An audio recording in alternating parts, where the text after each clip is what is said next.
Welcome to this week's edition of Flashback Friday, your opportunity to get some good review by listening to episodes from the past that Jason has handpicked to help you today in the present and propel you into the future. Enjoy. Welcome to the Holistic Survival Show with Jason Hartman. The economic storm brewing around the world is set to spill into all aspects of our lives. Are you prepared? Where are you going to turn for the critical life skills necessary to survive and prosper? The Holistic Survival Show is your family's insurance for a better life.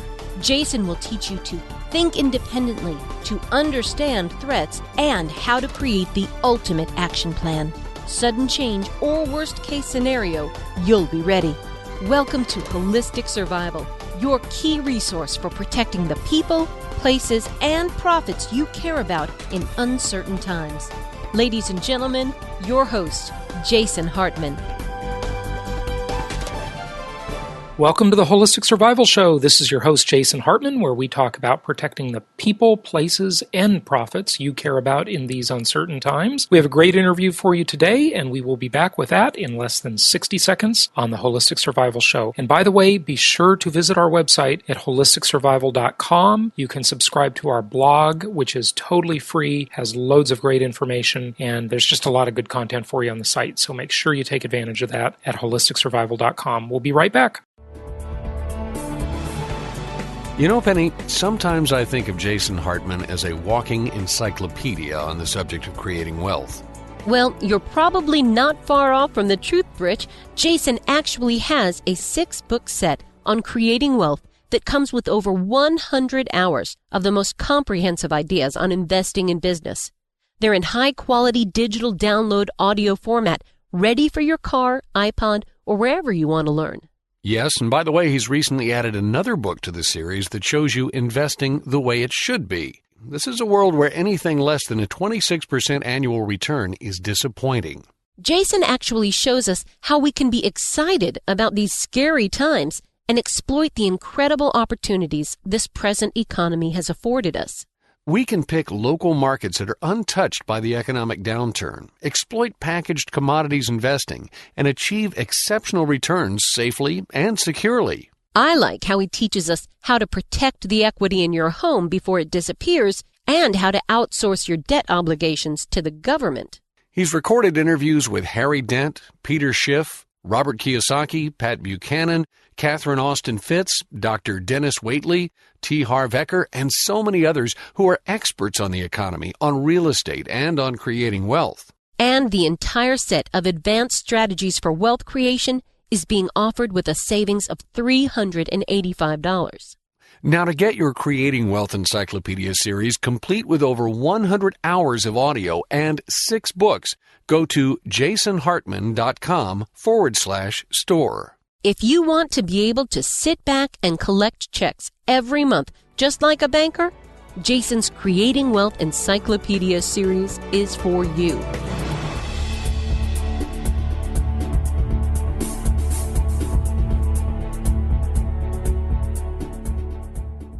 My pleasure to welcome Sidney Ross Singer to the show. He is the author of several books, and he is a medical anthropologist.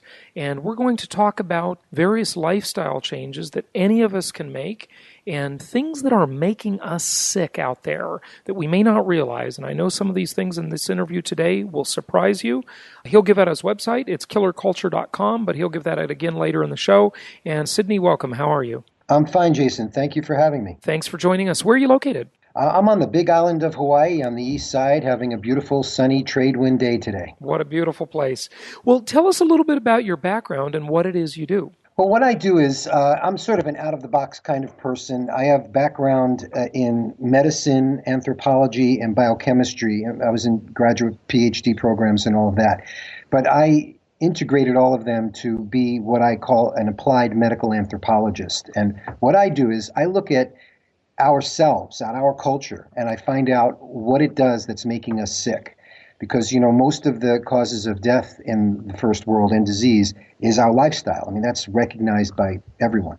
But these lifestyles are usually things that you're not even aware of. Most of the time when you say lifestyle to people, they think exercise, diet, basic things like that. But I'm talking about things that we take for granted, the way we sleep, the way we dress, whether we vocalize or not, how we go about our lives. I'll talk about, I picked some specific examples because in this show I wanted to share with the listeners some new research that we're doing on various diseases, from thyroid disease to all sorts of brain problems and breast cancer and everything. Fantastic. Where would you like to start? I think one of the most interesting parts of what you've done recently is your new information on sleep, right? Yes. Well, the sleep research has become so fascinating and so important because we keep on seeing more conditions that it's related to. And what it is that in our culture, people are basically sleeping too flat for too long. And by too flat, I mean where head is down without enough elevation. And we already know in science, in medicine, that when you raise the head of the bed, like in an adjustable bed when you're in a hospital, they raise the beds because there are a lot of conditions that helps, like acid reflux, after brain surgery or trauma. It improves circulation. And that's because when your body is vertical versus horizontal, there are different impacts on brain circulation due to gravity. Gravity is always pulling our fluids down. And when you're standing upright, your heart is below your head and has to pump blood up to your brain. And gravity resists that. And then once it goes through the brain, it has to drain back to the heart, and gravity assists that. Well, when you lie down, the heart and head are on the same level. So there's no gravity assistance any longer to drainage of the brain, and there's no gravity resistance to the pressure of the brain. So what we feel in the morning after a night of lying down is typically your whole face and head are getting pressurized overnight. Is that why you're puffy in the morning? Absolutely. And it's puffy. Okay. Everything in the head is puffy. And you know what's interesting? An anesthesiologist friend of mine told me that people who have brain tumors and so forth will tend to get headaches in the morning when they first wake up, maybe as a result of that blood flow issue. But here's where I don't know what to think of what you're saying, because the ancient Egyptians used to think that you should raise your feet. And you're kind of saying the opposite, not that they're right, modern science is wrong. Well, I think you want to raise your feet as well. The ideal position for sleep would be like in a recliner or in a a zero gravity chair, maybe that sort of shape. Well, your buttocks should be the lowest point, like you're back in a dentist chair. Yeah, right. Which is like a zero gravity. Your head is up chair, and your feet are up, and your butt should be the lowest spot. And a hammock is a traditional way that people have slept for long times. Orangutans use hammocks. I mean, a hammock. You also want to be on your back because. And that's easier when you're elevated. People don't like being on their backs when they're flat. It's very uncomfortable. But we're not supposed to be flat because of this pressure issue. And by the way, as soon as you raise the bed, like several inches, the head of the bed, and make like a little incline plane, the circulation is tremendously improved. And they've already discovered this in space medicine. Certainly helps for acid reflux, too. Absolutely. Yeah. But here's the problem, though. I think most people sleep on their side. I know I do. Now, I'm glad, hearing this, I'm glad to say I have an adjustable bed that I purchased, a Select Comfort bed and got the adjustable option on it. And, I used to love it to watch TV and so forth, but I no longer have a TV in my bedroom, so which is probably better anyway. But, good for reading. But I like to sleep on my side. What do you do? How do you train yourself to be a back sleeper? Well, that's a very good question. And the best thing is to start off with your children sleeping on their back, but it's hard to break your habits. Now, sleeping on the side, why is that bad? First of all, realize you're going to spend a third of your life in that position, and there's a lot of weight in your body leaning on whatever it is on the bottom. Have you ever awakened with numb arms, Jason? I mean, yeah. Well, that's because of the compression cutting off the circulation, and you do that year after year, and you lean on your wrist, you lean on your elbow, you're going to get compression injuries. So people can get carpal tunnel problems, they can get nerve impingements and pain that they don't realize where is this coming from. Also, let's say you're a right side sleeper, and you're leaning on your right arm as you're sleeping. Well, your appendix is on your right side. You could be pushing your arm right into your appendix. You could be affecting your internal circulation as organs lean on other things. Now, so both sides, you got a problem just with your torso and your arms and then your legs. If you're compressing as you lean on your side, your legs are going to compress your testicles, and you're going to be basically cutting off circulation to your prostate, and all that area. So is that why, like the chiropractors want you to sleep with a little pillow between your knees? Yeah, that would help with the circulation there. Yes, and sitting in chairs for too long can cause prostate congestion and problems. So realize that putting our legs together is not good for men. And, even for women, it probably isn't a good thing. But then you go up to the head. You're leaning on what side of your face is down. That side, the ear is going to get compressed, and children and adults will get all sorts of ear problems. So kids have middle ear infections and all sorts of ear. You just put them on their back, get them off their ear. They're leaning on the ear. Your eye that's down will usually be the worst eye if you have any ocular differences, like for glasses. The eye that's down is usually the worst eye.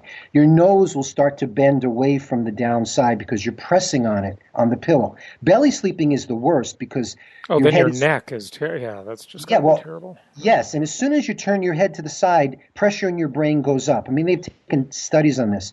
Everything I'm telling you actually is known by space medicine, but they don't talk to regular doctors because in zero gravity in space, fluid shifts to the head because there's no gravity resistance and drain.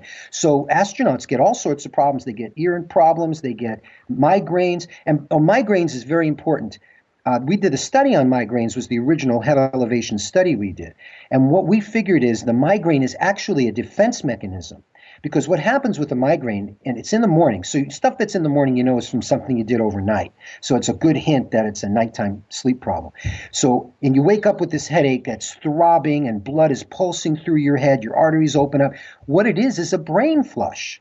Because when you're down all night congested like this, the pressure builds in your head, the fluid gets stagnant, the circulation is not good. It's got to push itself through to circulate rather than having gravity help circulate. And then the fluid becomes low in oxygen, low in sugar, and your brain is you break up, you're groggy, you're not clear-minded.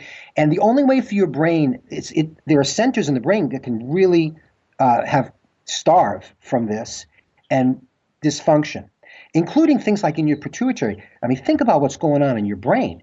You have hormone regulation going on as well as the central nervous system, and all that system is being pressurized and hypoxic, and it's just not functioning well because of constant pressure every day. So it's going to affect all sorts of things. Well, for your brain to cope, it often will do a migraine, which is a brain flush, and people feel better because it's the only way you're going to replace the brain fluid is by pushing it through with fresh fluid.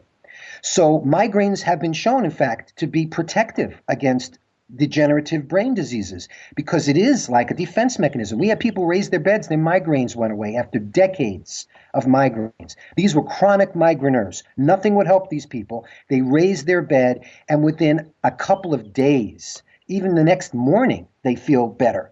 Their migraines went away, and it was incredible. You got to try that because this is what it is our beds used to be a lot more saggy in the middle. The old bed mattresses were saggier, the springs were saggier. Now we're really into flat beds. And we as a culture are into flat sleeping. And Jason, like you said, you have an adjustable bed, but yet you sleep with it down. I do, yeah. That's because the culture has this side sleeping preference. And in Asian cultures, they have a back sleeping preference. And that's why their heads are round and ours are oblong, because we're leaning on the head and that changes the shape. You actually change your bones, your bone shape, by the constant pressure and weight of your body. So, and these are all facts. And in sudden infant death syndrome, they know what happens is the kids have to be on their back because if the head is turned to the side, as soon as you turn your neck, it compresses the neck veins that drain the brain and causes fluid buildup. It backs up and your head builds up pressure. So these kids can't even lift their head when they're infants. They're very, they need help. So you place them on their belly. They're helpless to turn over. So you have to put them on their back with their heads up. You should also elevate them slightly. And if you look at cultures that are not as westernized, they'll often hang their babies in a hammock and their heads are up and the kid is comfortable. And oftentimes the baby will fall asleep on your shoulder. You lay them down. As soon as you do that, they start to wake up and cry. That's because their heads suddenly get pressurized and they're not comfortable. If you put them down instead in one of those baskets that hold the kid's head up, like that you can walk with them and so forth, like a car seat type of thing, a little more of an incline, so the kid it's comfortable, like an adjustable bed position, like I'm saying. The child will probably not even wake up. It's just the head pressure is uncomfortable for the baby. So they recognize head position. And but this is an area of science that is tremendously understudied and under-discussed because you could do a wedge, you could do a couple extra pillows, you could put blocks under your bed to make an incline plane. It's not a big moneymaker. And sleep apnea, by the way, has been shown to be cured by head elevation. It's known. And it's, again, I think the respiratory centers in the brainstem are getting too congested and hypoxic. They're not functioning right. And there's actual sudden death syndromes that people have while sleeping, which is caused by their respiratory centers failing. And I think it's all due to this. Even acne is affected by this. Glaucoma, eye pressure, is known to be affected by head position. I mean, Okay, so let me just stop you. I believe you. Now the question is, how do you do it? I mean, so the only thing is just sleep in that shape, more like the zero gravity chair, feet elevated slightly, head elevated, like you're in a recliner. Yeah. What anything else on that on the sleep? Well, the other things to consider are if your neck is tight, like you've had a neck injury, then the muscles in your neck are going to be pretty constricted, and that can cut down on brain circulation as well. Because when you have anything tight, the first things that are cut down are lymphatics, the second are veins, and third are arteries because of the pressure issues. So if you put anything tight around your neck, like tight collars with neckties, and you see guys with their neck veins sticking out, look at that next time you're at a business meeting. How many guys have neck veins sticking out of their necks because of their tight collars? That's cutting off brain circulation, and they're having high brain pressure at those times. Their eye pressure is high, their sinus, everything, your whole head.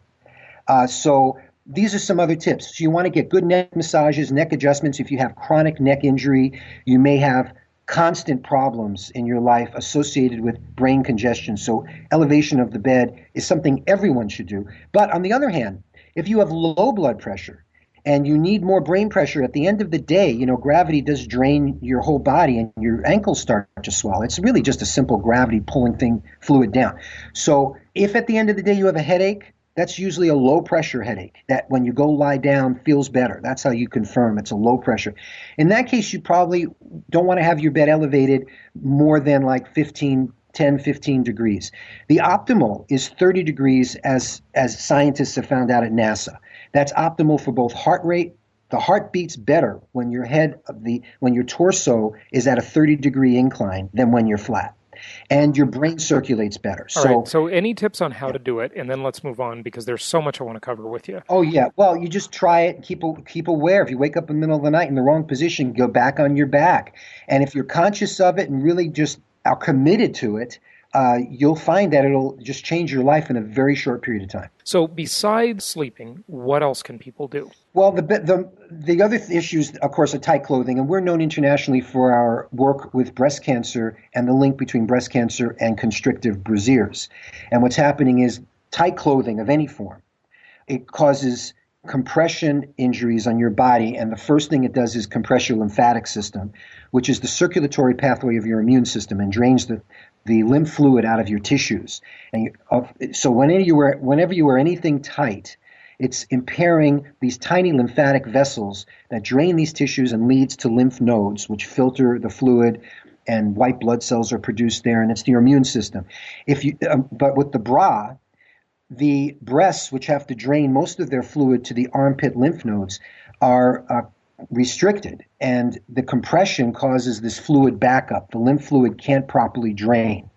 And you could see that there's compression if you take the bra off and you see red marks around your shoulders and around your breasts, and that shows that it's too tight. If you have red marks and indentations on your skin after taking anything off, socks, girdles, pants — you shouldn't even wear girdles or corsets, but they sort of seem to be coming back — anything tight. Yeah, I was going to say to you, what about the old Victorian days of all the ladies wearing the corsets? That must have been really killing bad. women. They were killing women for centuries. Women used to bind their feet in China for like 1,000 years, and it caused this necrosis of the toes. Literally, the toes would just rot, and men would change the wrapping on their women's feet, and this was an erotic thing for them. And that was going on for centuries. So what happens with the culture is we try to change nature, and we eroticize that, and then it becomes a fashion. But as soon as we try to change nature, we've changed the way we work. And there's a design in the way we work. And we're supposed to work a certain way, and we heal, and we're fantastic machines that work properly, except if you get in the way with this stupid programming that our culture gives us, that breasts need to be higher and look a certain way, or bottoms need to look a certain way, or heads need to look a certain way. I mean, people have altered their body shape since there's culture. And it causes disease. It just interferes with your body's natural mechanisms. I had a guest on my show before that talked about the chemicals used in the production of modern clothing nowadays. Non-iron clothing. I've come to love those non-iron shirts. Do I have some pretty bad chemicals rubbing against my skin? Of course, and I think the chemical pollution is really bad in our world. But if our bodies circulate properly, a lot of these chemicals will course through our bodies and we'll get rid of them. That's why we're all not dropping like flies everywhere. But we are sick. I mean, this country is full of cancers and all of this. But the problem is our circulation is not adequate. I think in order to get rid of all these poisons, A, avoid them for sure. B, and that's in your food, pesticides, herbicides, all sorts of things you don't realize you're eating, the plastics lining the containers, the plastics in everything. All of these are toxic and they need to get out of your body. One of the things that's interesting is toxins cause obesity. These pesticides are known to cause obesity because our body stores them in fat and slowly eliminates them or they'll kill us too fast. I mean, they're fat soluble, so our body fat cells absorb these as a buffer to keep these poisons out of the circulation in huge quantities and to slowly eliminate them. And the more toxins we take in, the more fat we need to store this stuff.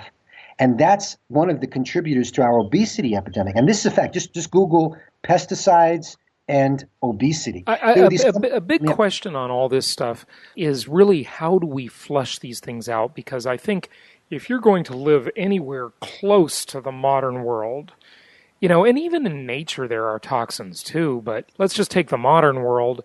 You're going to come in contact with so many various toxins. How do we flush them? How do we do a better job of not avoiding them, but just getting them out if they get in? Well, you have to just have good circulation, exercise, don't wear anything tight, do a lot of massage, keep your body limber. And mostly, I think sometimes a lot of it is your attitude. I think if you think something is going to be poisonous to you, you're going to react to it that way. And some people are so hypersensitized. You can do this with hypnosis, and in a way it is hypnosis.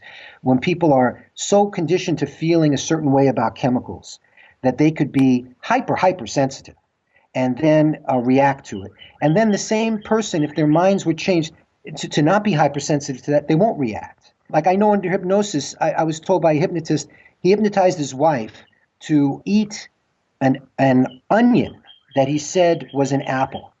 And she took it and ate it with no problems, thought it was a delicious apple. And then he gave her an apple and told her it was an onion.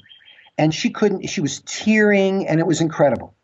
So the power of the mind has to be considered here.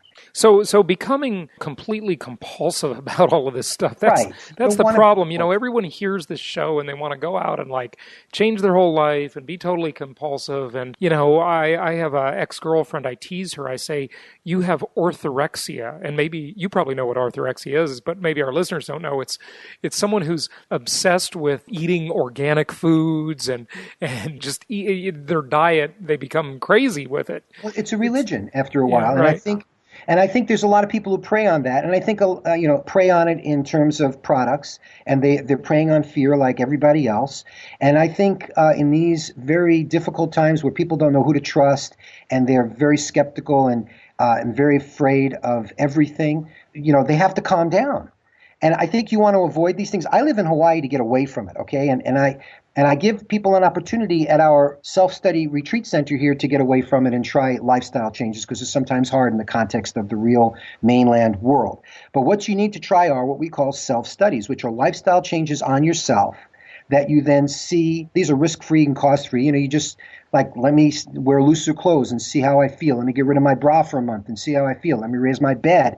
I'll tell you a few more, but these are things you need to try. And we give them to people on our website, killerculture.com, self-studies. This is what you do. This is what you can expect. And we support them in these. It's very important to take your life into your own hands and not really trust anything but your own feelings and instincts on what feels right. And that's the beauty of it. Our bodies really know what feels good for us and what feels bad. And if we learn to listen to that, we can avoid a lot of these pitfalls. But you don't want to be so worried and anxious and adrenalized about everything that you're stressed out to where your own reaction is so out of proportion to the problem that we give ourselves these psychological, psychosomatic problems that could be extremely debilitating. And it doesn't mean it isn't real. I mean, it feels extremely real, but it's a hypersensitivity.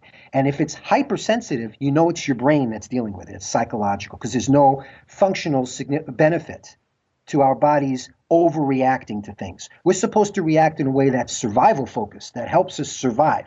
If something disables us, it's not helping us. So our reactions that are hypersensitivities are really a combination of a normal reaction that's amped up with a lot of fear and psychological stuff.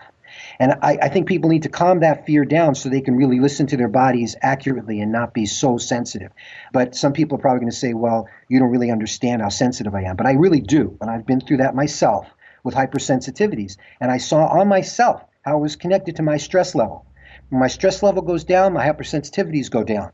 And I'm able to cope in the world. When my stress level is up, I could be like, I have problems like everybody else. So I recognize that in myself, and I try to keep my stress down, and I try to see my symptoms as a reaction to stress. Yeah, you mentioned, in terms of getting rid of toxins, you mentioned yoga, certainly eating right, drinking a lot of water, I suppose would be a great thing.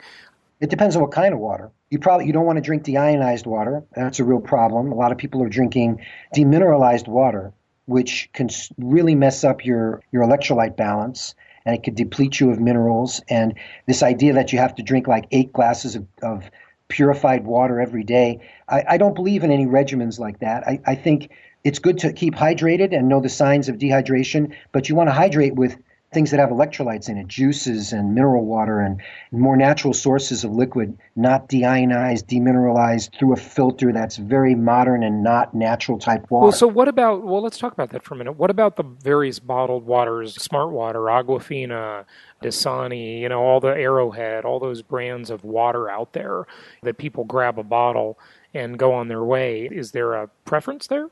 I mean, are those deionized? Some of them? Well, I don't know. Each one has its own way, I'm sure, in their own sales pitch. But, first of all, if it's in plastic, you're getting plastic as an unintentional food additive, and that's from the FDA. I once called them on that because I smelled an old water bottle that was emptied and resealed under the sink, and I opened it up and smelled it, and I was like blown over by the smell of plastic. And I thought, geez, I drank this. So, you get more in your water than you think. And the plastic leaching issue is really the issue of the hormones, right? Is that messing up hormone balance? And is that the, right. The feminization of society issue?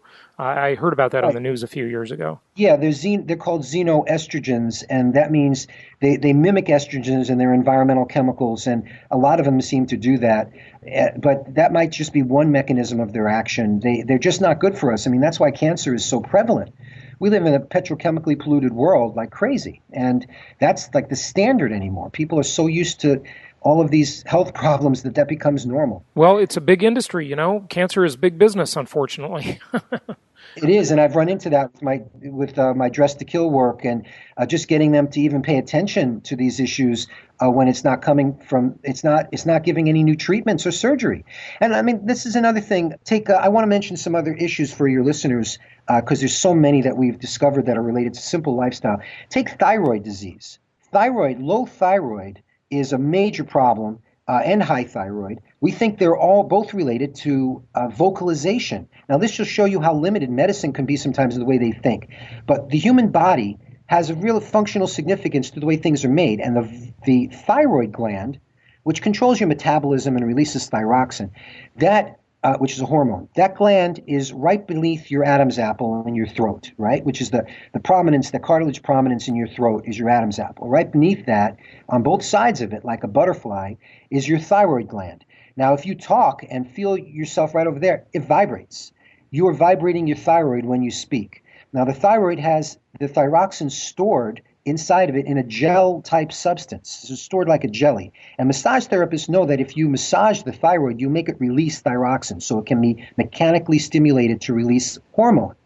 And people, there's already been a study that shows that people get vibrational injury to their thyroid from things like heavy, loud music, especially with deep bass. Like if you go to raves, the low frequency noise can cause vibrational injury to your thyroid, and so can people working in loud factories. What does it do, that vibrational industry? What's the result of it? What happens to the person when they injure your their cells are getting bombarded with intense vibration that causes mechanical injury to the membranes, and so it's like an ultrasonic boom to your cells. I actually heard that. This is kind of interesting that you bring that up, because I actually heard years ago that as much as it annoys me, that bassy, deep music that's so popular nowadays is actually good for you because it vibrates your body and makes the cells move, and even makes lymph move and circulation occur. Yeah, I mean, kind of like a jacuzzi tub would be, or a jacuzzi pool, right? I know, and I went to one just to feel it, and it does. Your body is vibrating, but what you need to do is research something called vibroacoustic disease, or VAD, and what it is, it's related to low frequency noise, LFNs they're called, but VAD is a bad condition that what happens you get lung problems from heavy, low-frequency noise, like in these places that vibrate you.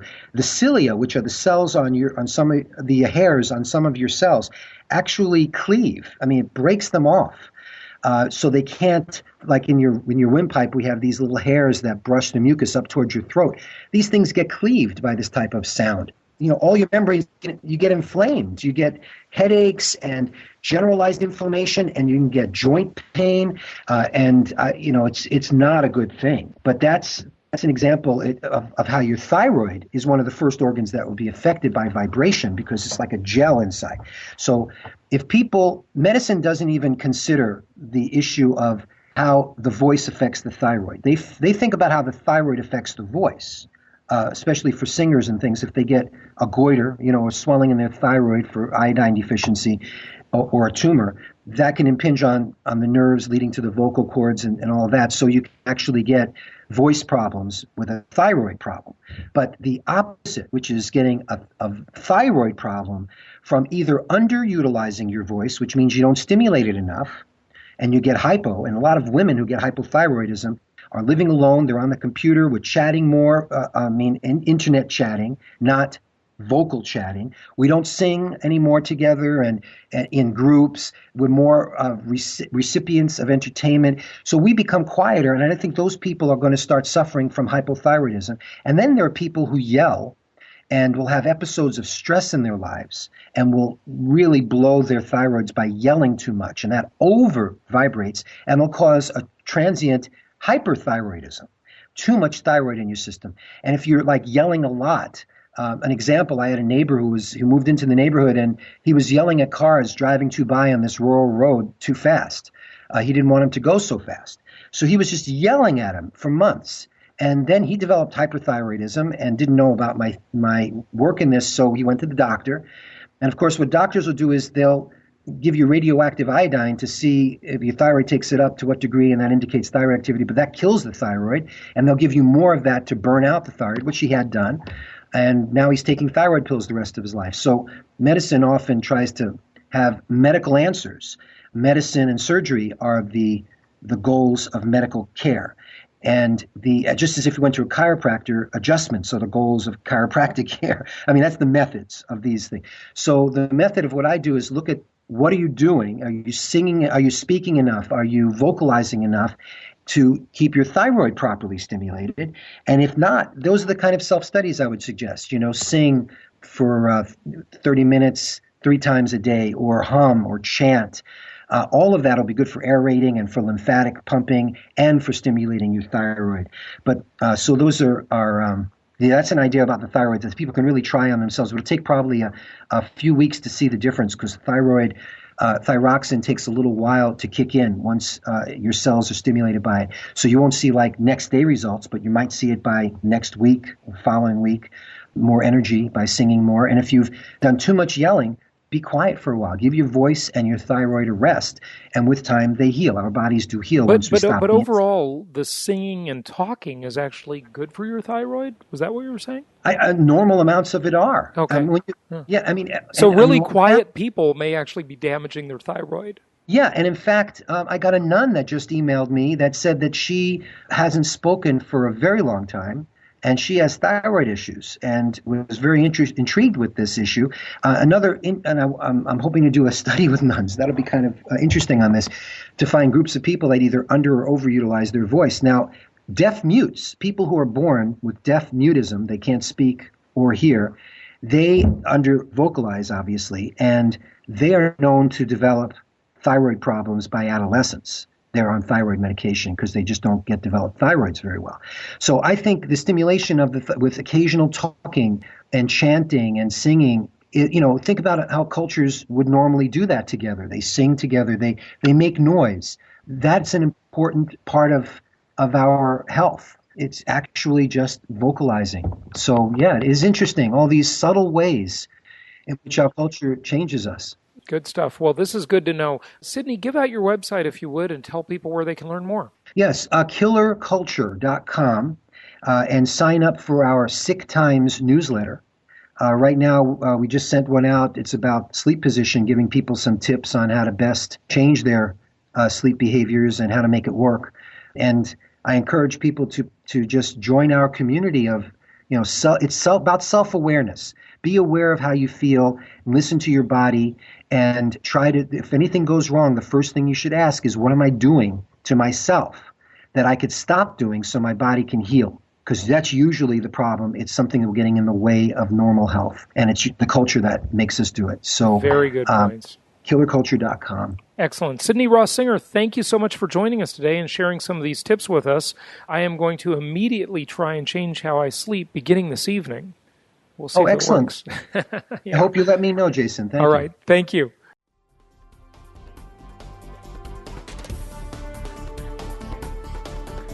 Thank you for joining us today for the Holistic Survival Show, protecting the people, places, and profits you care about in uncertain times. Be sure to listen to our Creating Wealth show, which focuses on exploiting the financial and wealth creation opportunities in today's economy. Learn more at www.jasonhartman.com or search Jason Hartman on iTunes. This show is produced by the Hartman Media Company, offering very general guidelines and information. Opinions of guests are their own, and none of the content should be considered individual advice. If you require personalized advice, please consult an appropriate professional. Information deemed reliable, but not guaranteed.